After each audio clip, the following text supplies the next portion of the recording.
Hey guys, what's going on? I got my 2012 Ford Expedition here in the shop, and I'm going to show you how to replace the two heater core hoses on it. I'm going to start by removing the middle of the air duct, and there's a screw here, a screw on the clamp over there, and it is an 8mm.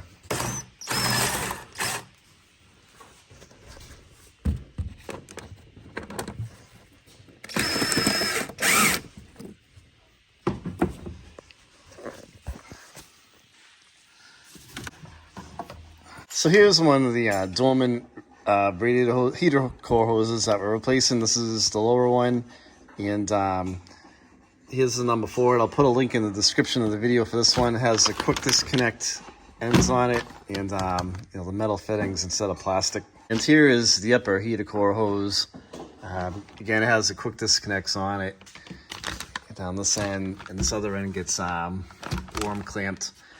And here's the dormant part number on it. I'll put a link in the description of the video for this one as well. So I have a 7mm socket that I'm using on the worm clamp right here. You can also use a flathead screwdriver if you need to, or a ratchet. Loosen that.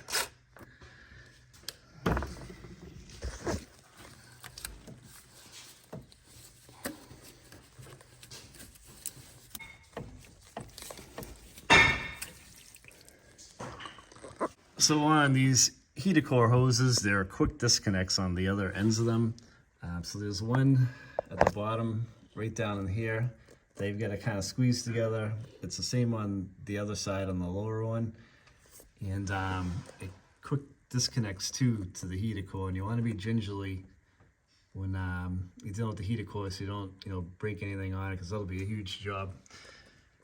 So I'm going to remove these at the bottom. So I'm going to hop behind the camera, and Steve's getting the other heater core hose off. So you can pinch down on the two little tabs, which is what he's doing. And kind of a pain, they're tight. They're tight. It's a little easier said than done.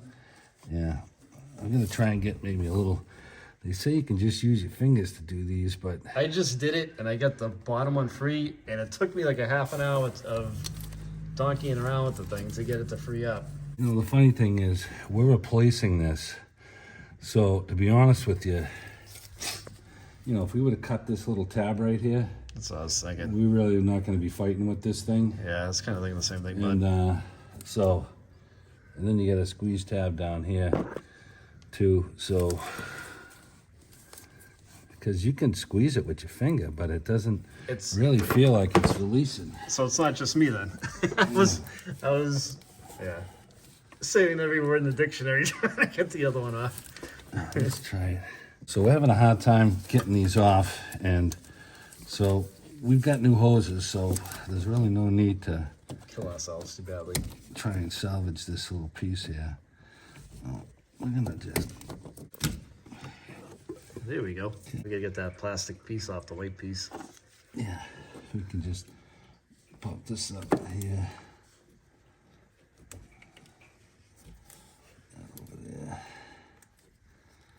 So taking this hose off first so we can get at the other one a little bit easier. It'll be out of our way. Yeah. Hey. What's up? Okay. All right, so that's off. All right.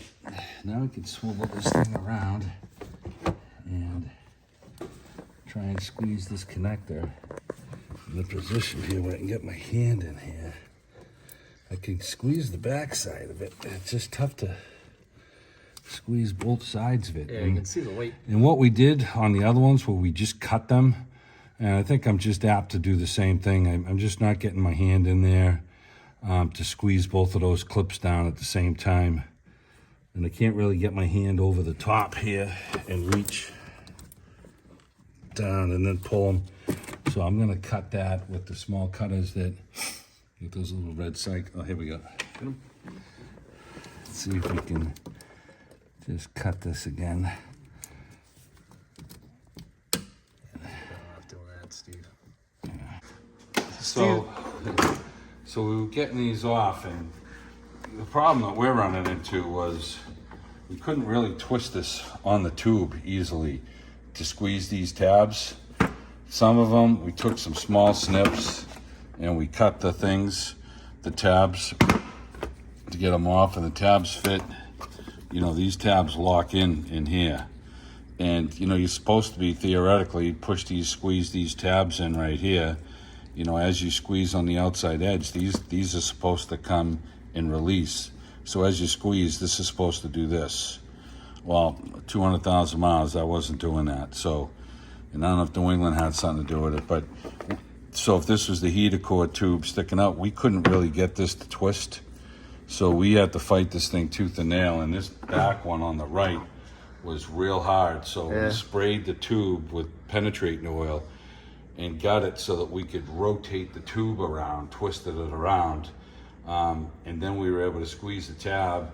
I'm holding the two tabs in while Tony's twisting and pulling on the hose. I wish you could have got me. I was like dangling over the hood to get it to come out. It's just in a poor accessible area. Yeah. And you know, now we're gonna spray a little penetrating oil in the new ones, and it's gonna just, you know, quick disconnect, real easy to put it back together. But you know, I know in theory it's supposed to come right apart. It just did not come apart. We could squeeze one tab, the other tab wouldn't squeeze. I don't know, because of the extensive heat over the years, that the clips are getting a little deformed, but they did not just retract right in like they're supposed to. Yeah. And we could not spin the hose on the tube. So that's what the hurdles that we were getting over. We're gonna, you know, reassemble this now, and this should go back together. Yeah, I'll show you how fairly easy now. how to press them back in. And basically the connector for the one on the right is the same as this one. We end up having to take the clip off, squeeze this off, and we put a little dielectric grease on the inside. There's a little plastic ring right here, and it didn't want to go on there. So with this clip off, we put it on and dry fit it, wiggle it, put it on 2-3 times so that the lock and clip wasn't on there. And then we got it off. Then we set the lock and clip back in place, and it just clipped right on for us. Man, the thing's just fighting us. So yeah, these are the Dorman hoses. All right, so on every one of these connections, we're putting a little dab of dielectric on, and we're just putting it on the seal in here to help this thing slide on. They're going on really tight. And if it doesn't go on, then take the clip off and dry fit it. So we did all of these. We're gonna just leave this one sitting up right now because I think we can get this other hose in place in the back side here. Yep.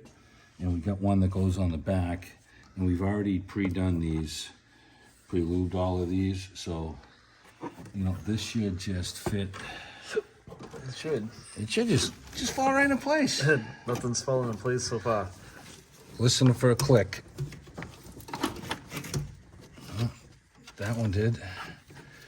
Now let's try this one.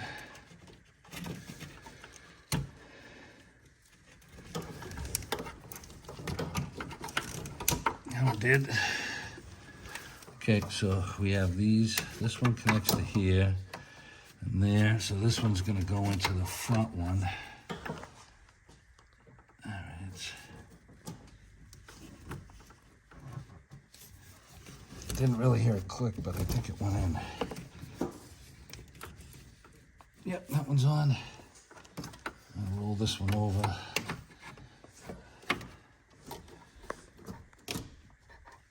Okay, that one's on. And we have one clamp here. A worm clamp. A worm clamp here. And we'll slip this on.